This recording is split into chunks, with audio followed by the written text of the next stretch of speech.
অনেক মানুষ আছে যেই বান্দা জান্নাতি হবে, আবার কেউ আছে জাহান্নামী হয়ে যাবে। সব মানুষ জান্নাতি হতে পারবে না, সবাই আবার জাহান্নামীও হবে না। হাশরের ময়দানে জান্নাতে যেই বান্দা চলে যাবে, জাহান্নামী যারা হয়ে যাবে। জান্নাতি মানুষগুলো জাহান্নামীদেরকে জিজ্ঞাসা করবে, ও জাহান্নামীরা, কোন কাজের কারণে জাহান্নামের মধ্যে চলে আসলা জানিয়ে দাও। জাহান্নামীদেরকে বলার পরে জাহান্নামীরা জানিয়ে দিবে জান্নাতীরা কেন জাহান্নামে আসলাম জানোই। ক্বালু লাম নাকু মিনাল মুসাল্লিন। জাহান্নামীরা বলবে, এক নম্বরে একটা দোষ দুনিয়ার মধ্যে আমাদের ছিল। যতই হুজুরের নামাজের ব্যাপারে বয়ান করলো, আমরা নামাজের মধ্যে গেলাম না, আমরা ফজরও করলাম না, আমরা জোহরও করলাম না, আমরা আসরও করলাম না, মাগরিবও করলাম না, এশাও করলাম না। এই এলাকায় এত ওয়াজ মাহফিল, এরপরেও মসজিদের মধ্যে মুসল্লি নাই কেন? ফজরে কেন যায় না, জোহরে কেন যায় না, আসরে কেন যায় না, মাগরিবে এশায় কেন যায় না? বন্দারে, ফজর জোহর আসর মাগরিব এশার নামাজের মাধ্যমে মুসল্লি দিয়া ভরপুর করানোর মাধ্যমে তো ওয়াজ মাহফিল পরিপূর্ণ কামিয়াবি লাগবে। কিন্তু কপাল পোড়া মুসলমান, হুজুরের সুর শুই না, বয়ান শুনতে বড় মজা লাগে। ফজরও করে না, জোহরও করে না, এমনকি এই যে আজকেও বয়ান শোনার জন্য এতগুলো বান্দা আসলো। অনেকে আছে বাড়িতে যাওয়ার পরে আসতেছে, ফজরের নামাজও ঠিক মতো পড়বে না, আছে না? আল্লাহ পাক বলেন, হাশরের ময়দানে জান্নাতি আর জাহান্নামীদের মধ্যে আমি আল্লাহ একটা মুহাওয়ারার ব্যবস্থা করে দিব। জান্নাতীরা জিজ্ঞাসা করবে, ও জাহান্নামীরা, কি কারণে তোমরা জাহান্নামের মধ্যে আসনা? জাহান্নামীরা বলবে, ও জান্নাতীরা, আমরা দুনিয়াতে নামাজ পড়ি নাই, ওয়ালাম নাকু মুতঈমুল মিসকিন।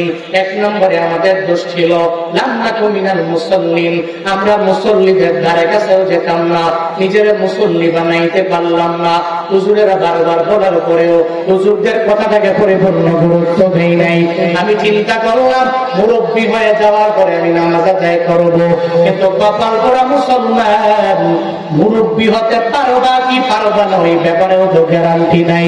হঠাৎ করে মরণ হয়ে যাবে, তখন তুমি জাহান্নামের মধ্যে যাওয়া লাগবে। ওদিন আফসোস করে করে জাহান্নামীরা বলবে, জান্নাতি, তোমরা তো হুজুরের ডাকে শুই না, এরপরে নামাজের মধ্যে গেলা, আমরা নামাজের মধ্যে যেতে পারি নাই। আজকে তোমাদের কপাল বড় ভালো, আমাদের কপাল বড় খারাপ। জান্নাতীদের কপাল, যদি জান্নাতীরা জান্নাতের মধ্যে ঢুকে যায়, এদের কপাল ভালো নাকি খারাপ? কি মনে হয় আপনারা যদি আল্লাহ মায়া করে জান্নাতে ঢুকে দেয়, আপনার কপাল ভালো না খারাপ? পৃথিবীর সমস্ত ধনী ব্যক্তিগুলো যারা কোটিপতি, মোস্ট রিচেস্ট পিপল যারা সমাজে আছে, এদেশে আছে, এই পৃথিবীতে আছে, অনেক টাকা, অনেক বাড়ি, অনেক গাড়ি, নিজেও জানে না কত টাকা পয়সার মালিক।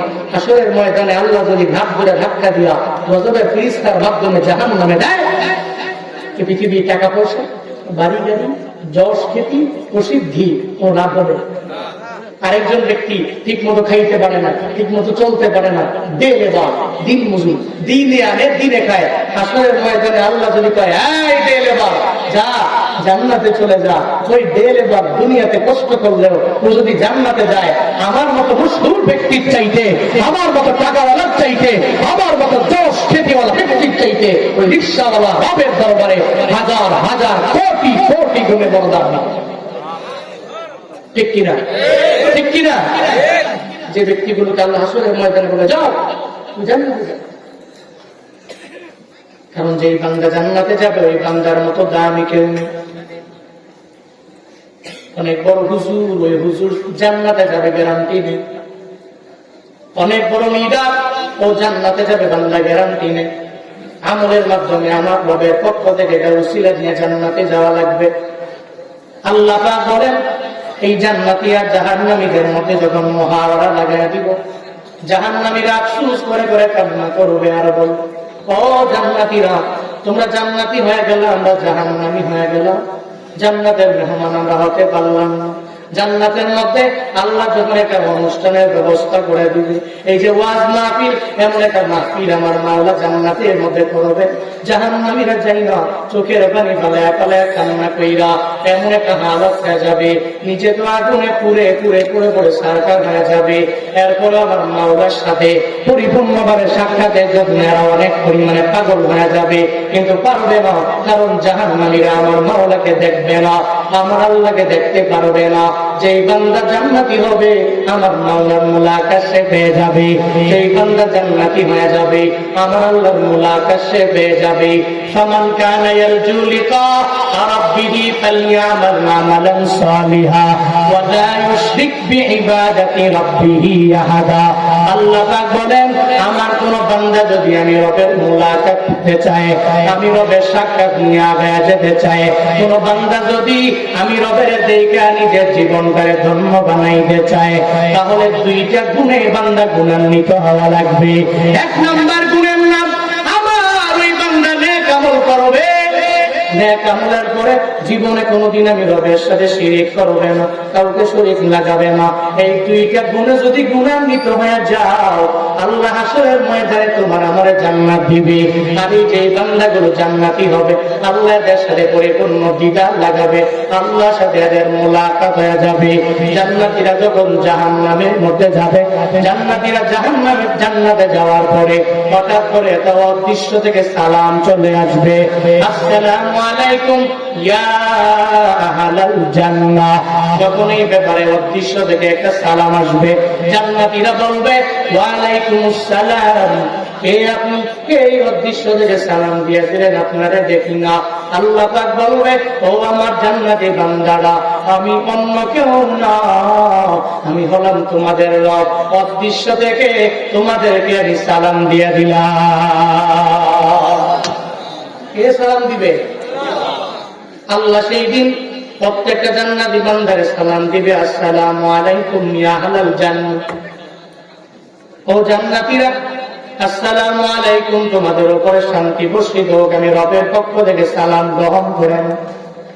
আল্লাহ পাক সালাম দিবেন, এরপরে অবাক হয়ে বলবে, কে আপনি? আল্লাহ বলবে, আমি আল্লাহ। আল্লাহ বলবে, ও জান্নাতীরা, আমি আল্লাহ যে জান্নাতের মধ্যে তোমাদের ঢুকাইলাম, দুনিয়াতে কত কোরআনের মাধ্যমে, কোরআনের মাহফিলে এই কাজ করলে জান্নাতে যাওয়া লাগবে, এই কাজ করলে জাহান্নামী হওয়া লাগবে, এই ব্যাপারে যে আমি রব ওয়াদা দিলাম, আমি আল্লাহ পরিপূর্ণ পূরণ করেছি কিনা জানায়া দাও। জান্নাতীরা বলবে, আল্লাহ আপনি পূরণ করেছেন।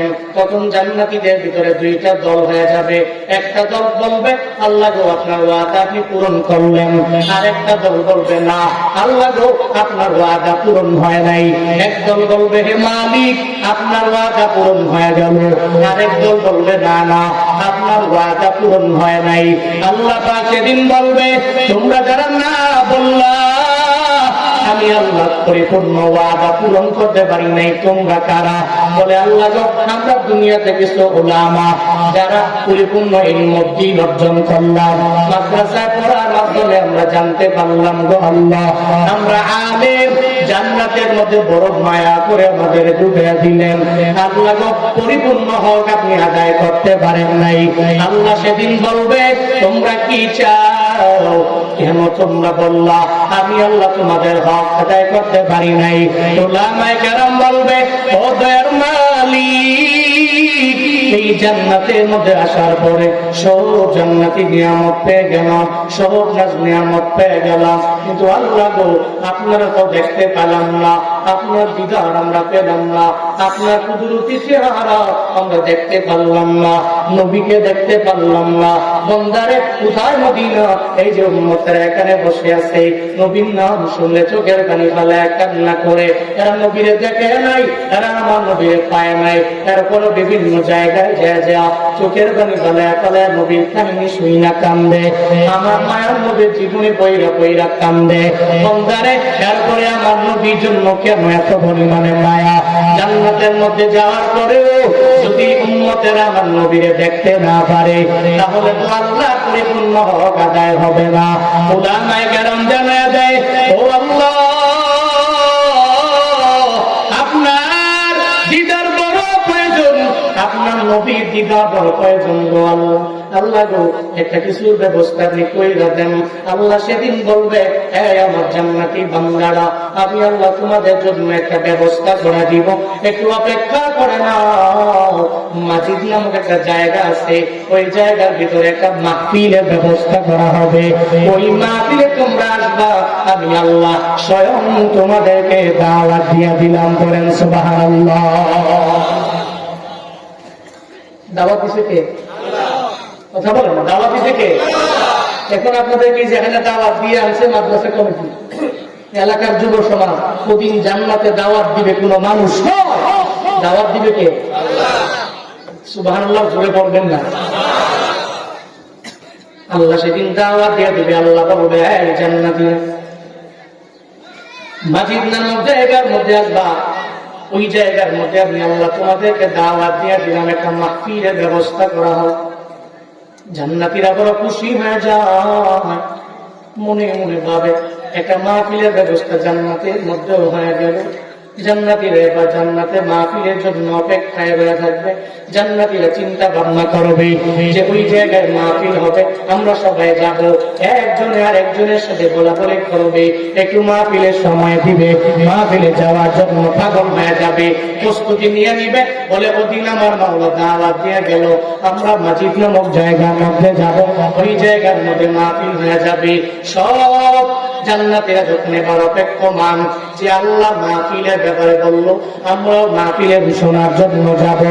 অপেক্ষা করে করে যখন মাহফিলের প্রিপারেশন আমার মাওলা নিয়ে নিল, ফেরেশতাদের মাধ্যমে জান্নাতের মাজিদ নামক জায়গায়, ওই জায়গার ভিতরে আমার মাওলা দুনিয়ার সমস্ত জান্নাতীরা ওই জান্নাতীদের জন্য মাহফিলের জন্য একটা প্যান্ডেল সাজাইল। বন্দারে, দুনিয়ার সাধারণ কোন প্যান্ডেল না, এই প্যান্ডেল সাজাইল ফেরেশতারা। এই প্যান্ডেলের জন্য মাঠের ব্যবস্থা করলো ফেরেশতারা। সব ফেরেশতারা হবে মাহফিল কমিটি, আর এই সভাপতি দুনিয়ার কেউ না, এর সভাপতি একজন, চিল্লায়া বলো তার নাম। আল্লাহ পাক হয়ে যাবে সভাপতি। আমার মাওলা যখন দাওয়াত দিলেন, জান্নাতের এবার চলে গেল জান্নাতীরা ওই মাহফিল শোনার জন্য। সবার জন্য একটা একটা সিংহাসনের ব্যবস্থা করা হয়। সিংহাসনের ভিতরে যখন যে জান্নাতীরা বসে যায়, আল্লাহ পাক ফেরেশতাদেরকে বলে, এই ফেরেশতারা, আমার জান্নাতি বান্দারা বয়ান শুনবে, এদেরকে একটু খাবার দিবা না, একটু শরাব দিবা না, প্রত্যেকের হাতের মধ্যে শরাব দিয়ে দাও। যেমন আজকে মাহফিলের পরে খাবারও গাছে না নাই, আমারও বইলে বেশি গেছি, বয়ানের পরে খাবারও গাছে। এটাই দুনিয়ার বাস্তবতা। দুনিয়ার মাহফিলের বয়ানের পরে খাবারও দেয়। আগেও কোন কোন জায়গায় সব শ্রোতা যারা আছে এদেরকে লাইনে ধরে, সিরিয়াল ধরে কোন মাদ্রাসায় অথবা কোন বাড়িতে খাওয়ায়, এমন অনেক মাহফিলও আছে। ঠিক তদ্রুপ ভাবে আল্লাহ বলবে, এরা খালি মুখে কোন পানীয় ছাড়া, কোন খাবার ছাড়া এর মাহফিল শুনবে কেমনে? এই ফেরেশতারা, আমার জান্নাতি বান্দাগুলোর প্রত্যেকের হাতে একটা শরাবের বোতল, শরাবের গ্লাস দিয়ে দাও। সুবহানাল্লাহ পকেটে থুন, বাড়ি যেতে আরো জোরে বলে না সুবহানাল্লাহ। গুনাহ হবে নাকি? খারাপ লাগতেছে আপনাদের? কষ্ট পাচ্ছেন নাকি আপনারা? আল্লাহ পাক ফেরেশতাদেরকে যখন বলবে, এই ফেরেশতারা, আমার বান্দাগুলোরে এবার শরাব দিয়ে দাও। সব জান্নাতীরা তাকায় দেখবে, এই যে এখানে স্টেজ করা হয়, স্টেজের মধ্যে সব আম্বিয়া আলাইহিমুস সালাতু ওয়াস সালাম বসে, তিনটা চেয়ার খালি আছে। এই তিনটা চেয়ারের মধ্যে কে বসবে? একজনে আর একজনের গুতায় এক হয়, দেখোস না ওই জায়গার মধ্যে চেয়ারের মধ্যে কে জানি আইসা বসে রে। এতগুলো চেয়ারের মধ্যে সব নবীরা পয়সা রইল, তিনজনের জন্য চেয়ার খালি পড়ে রইল। এই তিনটা চেয়ারের মধ্যে কে বসবে? একজনে আর একজনের বলে পরস্পরের ব্যাপারে যখন বলতে লাগলো, ওই পর্যায়ে এবার উপস্থাপক সাহেব আসলেন এখন সুন্দর করে প্রথমে জানিয়ে দিবে, ও জান্নাতীরা, এই জায়গার মধ্যে প্রথমত আজকে তোমাদেরকে কোরআন তিলাওয়াত শোনাবে কে জানোনি? আমাদের ওয়াজ মাহফিলেও কোরআন তিলাওয়াত দেওয়া শুরু হয়ে যায়।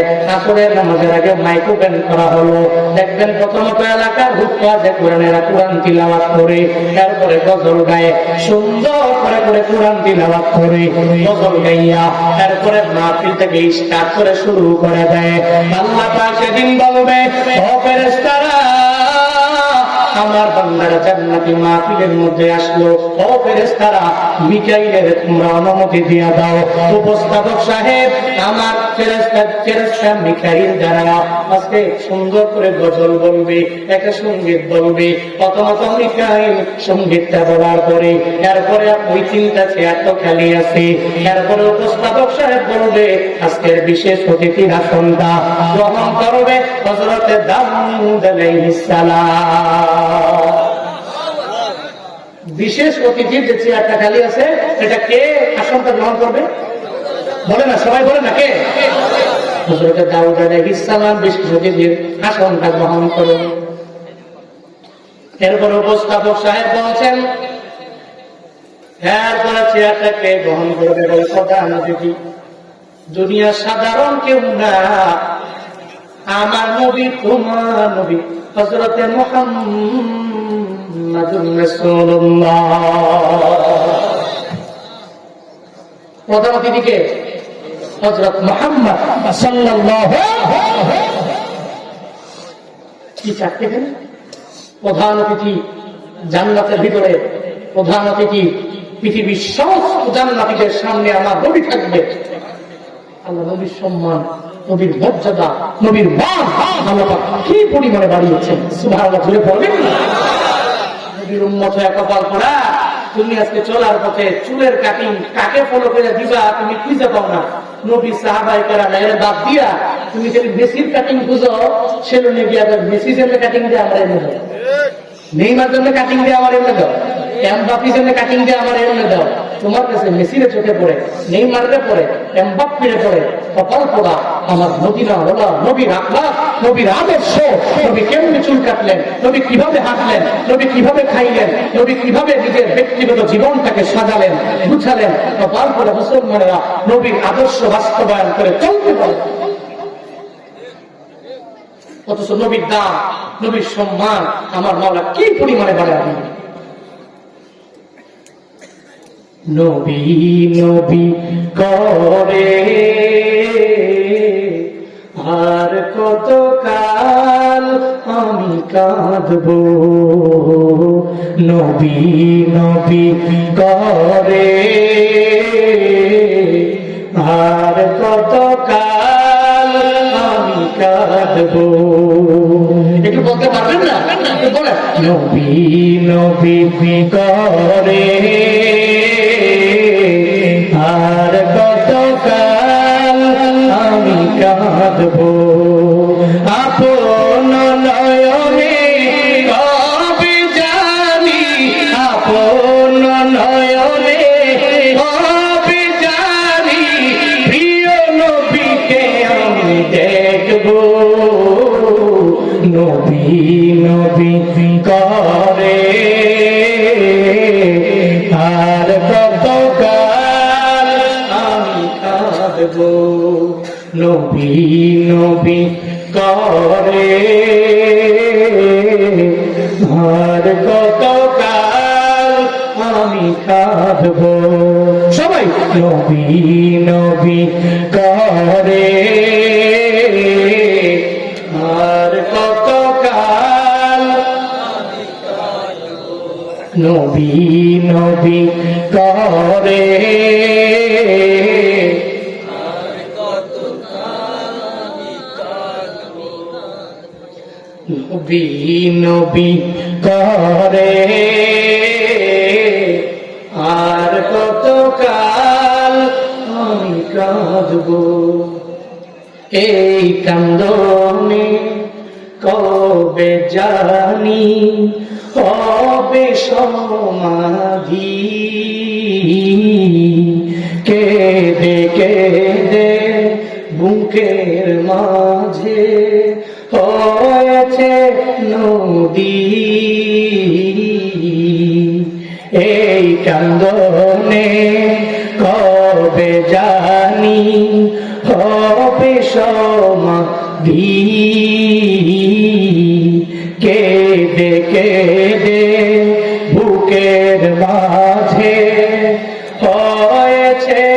নদী,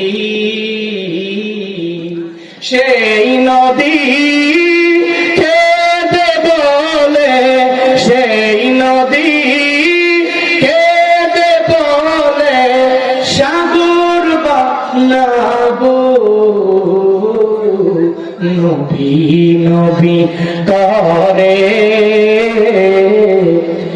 আর কত কাল আমি কাঁদবো।